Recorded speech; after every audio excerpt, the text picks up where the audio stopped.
तो हेलो दोस्तों, आप सभी का स्वागत है आज की इस नए वीडियो में नए टॉपिक के साथ। तो चलिए इस प्रकार से अब हम लोग जो चैप्टर नंबर 13 है 11 बायोलॉजी के अंतर्गत उच्च पादपों में प्रकाश संश्लेषण, उसके अंतर्गत जितने भी इंपॉर्टेंट टॉपिक हैं हम लोग बड़ी आसानी से क्लियर कर चुके हैं। आज की इस क्लास में हम लोग चैप्टर नंबर 14 स्टार्ट कर रहे हैं, अर्थात पादपों में श्वसन नामक जो चैप्टर है इसको स्टार्ट कर रहे हैं। और आज के जो क्लास है वो बेसिक सा होने वाला है, इसी चैप्टर का होने वाला है।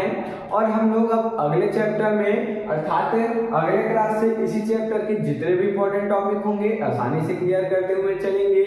तो चलिए इस प्रकार से आज की इस प्यारे से और बेसिक से क्लास में पादप में श्वसन के अंतर्गत यही समझने का प्रयास करते हैं कि आखिर पादप में श्वसन होता है, और अगर होता है तो किस प्रकार से होता है, किस प्रक्रिया से होता है, इसके बारे में आज की इस वीडियो में आपको संपूर्ण जानकारी देने वाले हैं। तो चलिए बिना किसी समय गंवाए इसको जल्दी से समझने का प्रयास करेंगे।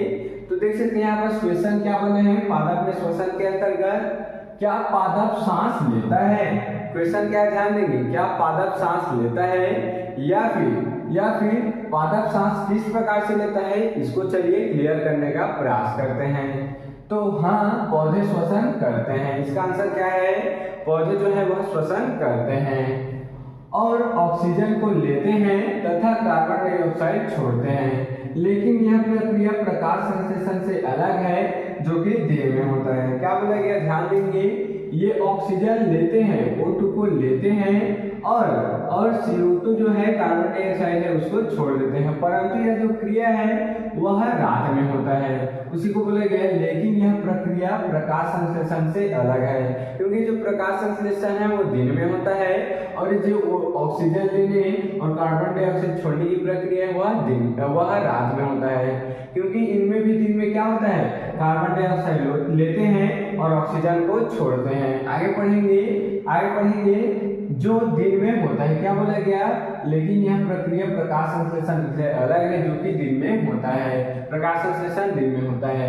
पौधों में श्वसन के लिए कोई विशेष अंग नहीं होते हैं। देख सकते हैं पौधे में श्वसन के लिए कोई विशेष अंग, जैसे कि हम श्वास कैसे लेते हैं, नाक के माध्यम से, मुंह के माध्यम से, इस प्रकार से श्वास लेते हैं, तो इनमें कोई विशेष अंग नहीं होता है, बल्कि वे अपनी पत्तियों में रंध्रों से गैसों का आदान प्रदान कर लेते हैं। देख सकते हैं इनके जो पत्ती होते हैं उनमें क्या पाया जाता है, उनमें छोटे छोटे इस प्रकार से रंध्र पाए जाते हैं। ये उन्हीं से क्या कर लेते हैं, श्वास को ले लेते हैं या फिर गैसों का आदान प्रदान कर लेते हैं। क्या बोला गया, ध्यान देंगे, एक बार और क्लियर करेंगे। पौधे जरूर से सांस लेते हैं और रात में क्या होता है, ऑक्सीजन ले लेते हैं और कार्बन डाइऑक्साइड छोड़ देते हैं। इस कारण कहा जाता है कि कभी भी रात में पेड़ के नीचे या सोना या फिर बैठना नहीं चाहिए। तो ये रात में बड़े ही खतरनाक होते हैं, क्योंकि कार्बन डाइऑक्साइड सीधे ही छोड़ते हैं, और दिन में क्या होता है, जस्ट इसके अपोजिट होता है, कार्बन डाइऑक्साइड ले लेते हैं और हमें ऑक्सीजन प्रदान कर देते हैं। इतना क्लियर। चलिए अब हम लोग जो गैस के आदान प्रदान की प्रक्रिया है इसको समझने का प्रयास करते हैं। तो गैस विनिमय, सबसे पहले क्या होगा, गैस विनिमय। पौधे श्वसन के लिए ऑक्सीजन को वातावरण से लेते हैं और इस प्रक्रिया में उत्पन्न कार्बन डाइऑक्साइड को बाहर निकालते हैं। क्या बोला गया, ध्यान देंगे, एक मिनट, यहाँ पर गलती लिखा गया।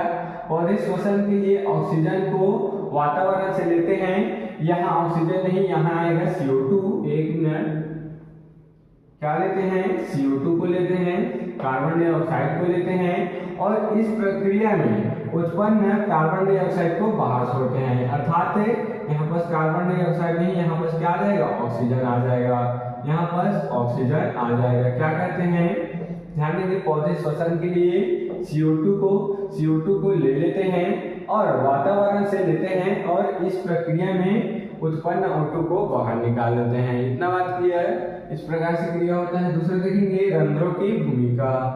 अब जो रंध्र है, छोटे छोटे स्टोमेटा है, इसकी भूमिका क्या होता है, तो पत्तियों पर पाए जाने वाले छोटे छिद्रों जिन्हें रंध्र या फिर स्टोमेटा कहते हैं, इसके माध्यम से गैस अंदर बाहर होता है। देख सकते हैं ये पत्तियों में ज्यादातर पाया जाता है, तना वगैरह में भी होता है, लेकिन अधिकतर मात्रा में पत्तियों में होता है।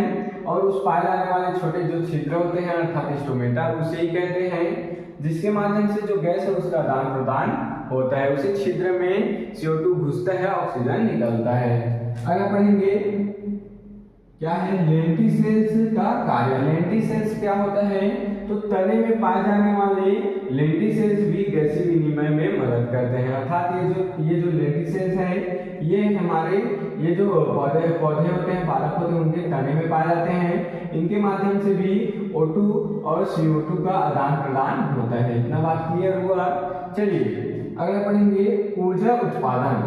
श्वसन के दौरान पौधे ऑक्सीजन का उपयोग करके, देख सकते हैं क्या बोला गया, श्वसन के दौरान पौधे ऑक्सीजन का उपयोग करके भोजन अर्थात ग्लूकोज को तोड़ते हैं और ऊर्जा अर्थात ATP उत्पन्न कर देते हैं। देख सकते हैं किसका भोजन का उपयोग करके अर्थात ग्लूकोज को तोड़ते हैं और उससे ATP बना देते हैं अर्थात ऊर्जा का निर्माण करते हैं, जो उनके जीवित रहने के लिए आवश्यक होता है या फिर उसके जीवन के लिए एक मूल्य आधार होता है। ये जो ऊर्जा के रूप में ATP है उसके जीवित रहने के लिए बहुत ही महत्वपूर्ण होता है। इतना बात क्लियर। तो चलिए इस प्रकार से हम लोग आज की इस प्यारे से बेसिक से क्लास में पादप में श्वसन के अंतर्गत समझ चुके हैं कि पादप में श्वसन होता है और किस प्रकार से होता है, उस प्रक्रिया को भी देख चुके हैं। तो आप इसके स्क्रीनशॉट यहाँ पर ले सकते हैं।